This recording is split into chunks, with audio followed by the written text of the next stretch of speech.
महाबली हनुमान की शक्तियों से भला कौन परिचित नहीं है। चाहे वह लंका में माता सीता का पता लगाना हो या संजीवनी बूटी के लिए पूरा पर्वत उखाड़ कर लाना, हनुमान जी के लिए कुछ भी असंभव नहीं था।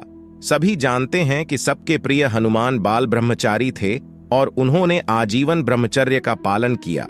फिर भी वीर मकरध्वज को उनका पुत्र कहा जाता है। भला कैसे?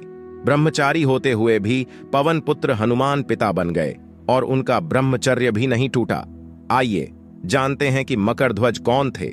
यह कथा तब की है जब माता सीता को लंका से वापस लाने और रावण को समाप्त करने हेतु राम और रावण की सेना में घमासान युद्ध हो रहा था। इस युद्ध में युद्ध के पूर्व और मध्य में भी अनेकों रोचक घटनाएं हुईं, जिनकी चर्चा आम कथाओं में कम ही होती है। वाल्मीकि रामायण के अनुसार महाबली हनुमान से जुड़ा एक प्रसंग है। जब भगवान राम और लक्ष्मण संकट में पड़ गए, तब हनुमान ने उन्हें संकट से उबारा।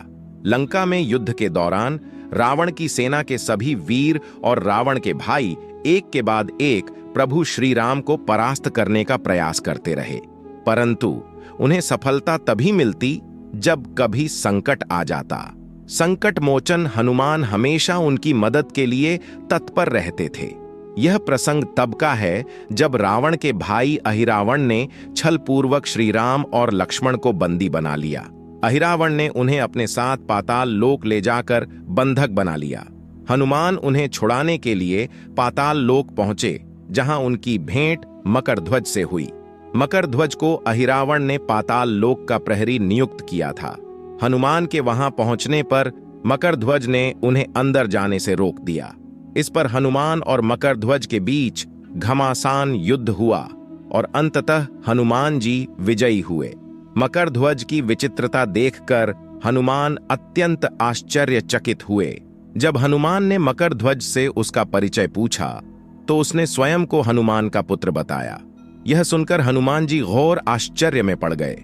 उन्होंने क्रोधित होकर पूछा, क्या तुम नहीं जानते कि हनुमान बाल ब्रह्मचारी हैं? तुम भला यह कैसे कह सकते हो?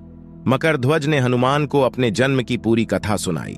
हनुमान ने ध्यान लगाया और देखा कि जब वह माता सीता की खोज में लंका पहुंचे थे, तब मेघनाद ने उन्हें पकड़कर रावण के दरबार में प्रस्तुत किया था।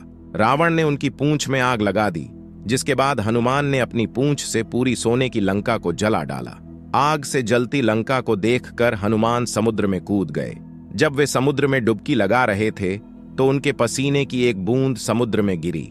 उस बूंद को एक मछली ने निगल लिया, जिससे वह गर्भवती हो गई। जब मछली तैरती हुई पाताल लोक पहुंची, तो वहां के सेवकों ने उसे पकड़ा। जब मछली के पेट को चीरा गया, तो उसमें से एक शिशु निकला, जिसका आधा तन वानर का और आधा तन मछली का था।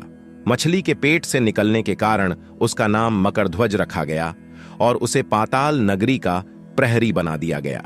पूरी कथा सुनने के बाद हनुमान को विश्वास हो गया कि मकरध्वज उनका पुत्र है।